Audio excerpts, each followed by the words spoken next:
Well, I must emphasize that the absence of long-term strategic thinking was confirmed to me by one of America's greatest living strategic thinkers, Henry Kissinger. And, I saw him, I think, about 8 months before he died. I saw him in October 22. And he's clearly, one-on-one, was very worried about this incapacity of the West at large to understand that you got to deal with a very different world, and that the West has got to make some adjustments in this world. But the other reason why there's this absence of long-term strategic thinking, because the generation of people like Kissinger or Richard Nixon, they had experienced World War II. They knew the horrors of war. But once you stop experiencing the horrors of war, and once you assume that you'll be superior forever, then you begin to do dangerous, reckless things. And the sad part, again, I say this as a friend of the United States, it's a bit tragic that when you go to United States, you see a crumbling infrastructure. You see bridges collapsing in Pittsburgh. You see bridges collapsing in Baltimore. And you wonder, why are you spending so much money on aircraft carriers, fighting unnecessary wars like Iraq, when you have much more pressing needs at home? And indeed, surprisingly, a relatively conservative American thinker like Niall Ferguson has said in a recent article that we Americans are the Soviets now. And he's right, because if you look at it, in the old Soviet Union, what was striking was declining life expectancy. In the United States today, declining life expectancy. In the old Soviet Union, rising infant mortality. In the United States, rising infant mortality. In the old Soviet Union, stagnant living standards for the bottom 50%. In the United States, stagnant living standards for the bottom 50%. It's actually quite striking. So in a country that has so many domestic challenges, why not spend the time and effort to rebuild your own society? Because at the end of the day, as George Kennan said, when talking about the Cold War, and I mentioned this in my book, Has China Won? I remember. That the outcome of the war will be determined not by your military weapons, but by the spiritual vitality of your own society. And American society is clearly a very deeply troubled society. Only a deeply troubled society would re-elect a man like Donald Trump as president. And then by contrast, if you look at China, if you go to China, you'll be stunned by the infrastructure that you see there.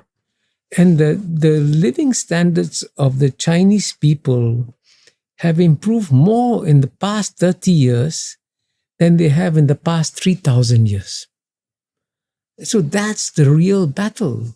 So if the United States could focus more on improving the living standards of its people, less on projecting power overseas, it'd be better for the United States and maybe even better for the world.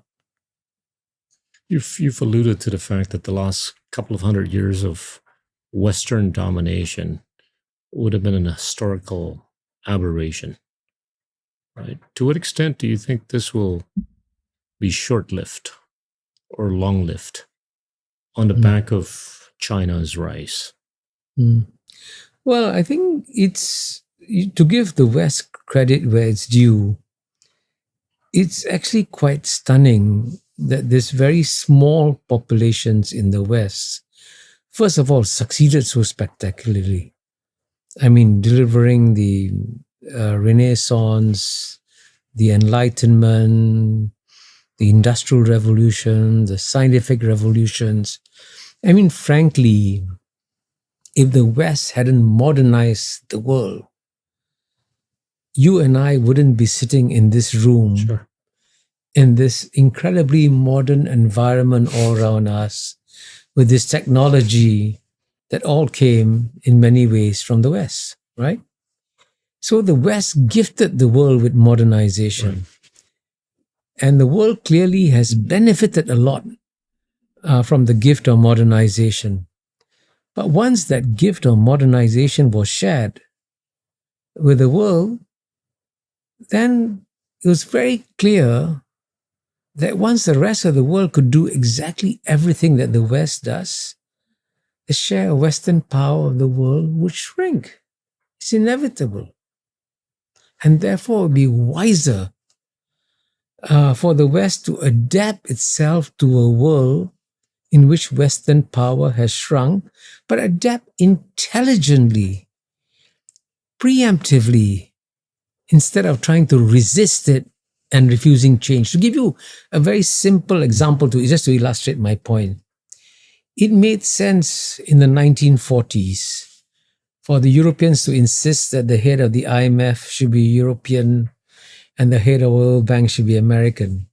That made sense in the 1940s because the United States alone had 50% of the world's GNP. And the Europeans were obviously going to recover and do very well. But now, 8 decades later, when the most dynamic, fastest growing economies are in Asia, how can you deny Asians from running the IMF or the World Bank? But that's an example of how the mindsets of Western domination are so deeply embedded in the minds of Western leaders that they cannot do the obvious, commonsensical thing, make way for somebody else. This stickiness with respect to the old paradigm that would have dated back to the 40s can only be unlocked through a number of means. One of which is the continuation of the continuation of China's rise, right? China is just going to be much more dominant going forward, right? And they're going to be able to insist upon revising the pre-existing order. Or, secondly, it could take, again, the humility or the realization by the West that perhaps some of these multilateral institutions should be headed up by an Indian, by a Chinese, by a Southeast Asian, by an African, or whatever. Are we likely to witness the end of engagement between China and the US? Well, I think nowadays no American leader dares to use the word engagement. Right. Sadly, I mean, engagement, by the way, is a positive human relationship. Right. Just like you and I are engaging each other now, which is the most civilized thing to do. And the normal position within two great powers, any two great powers, should be engagement. But if you use the word in the United States, if any American politician says, I'm in favor of engagement with China, he's dead. He's finished. I mean, that's how bad the situation is. Now, your bigger question was, where is China heading? Is it going to disrupt the world order? Or is it going to become, in a sense, a supporter of the current world order? And my answer to you is that will depend on how we treat China as it is rising. Now, China is clearly, Napoleon famously said, don't wake up the sleeping dragon, China, because if you do, it's going to shake the world. Now, you and I know that there are two ways of waking up a human being. Either you wake up the person very gently, whisper soft things into his or her ear, nudge him gently, then he or she will wake up relatively happy. Or you could take a bucket of water and splash it on the person and say, wake up. You can imagine how angry that person's going to be. And paradoxically, while the United States, to be fair, engaged China very well in the Cold War, and I would say the whole period from Kissinger's visit in 1971 to roughly till the end of the Obama era in 2016.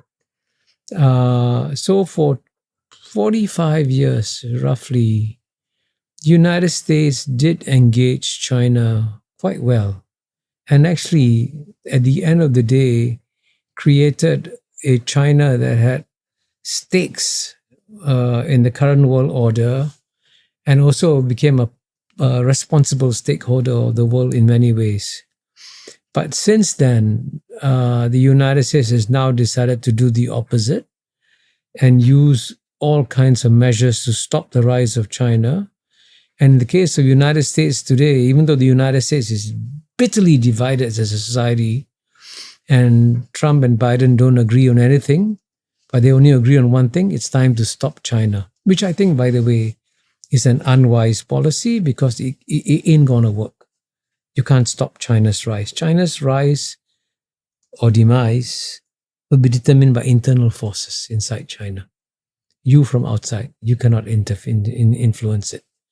And so if the United States is now going to take measure after measure against China, tariffs, CHIPS Act, sanctions, clearly China is going to emerge as a very angry dragon. And so I wonder whether the West has thought about this and say, is this what we want to see happen in the world? Now, for us in Asia, the biggest mistake we are making is that we can see the West creating an angry dragon. We know that this angry dragon will be a problem for us, but we keep absolutely quiet while the West is making the dragon angry. That's so unwise of us Asians. The trouble about Asians, as you know, is that we are too polite. And when the angry dragon is woken up, the United States may one day sail home and say, okay, I'm going to go home. I don't care what happens. Who's left to deal with the angry dragon? We are. So why aren't we speaking out? Why aren't we saying the most logical and most obvious thing that, hey, what are you doing? What are you trying to achieve?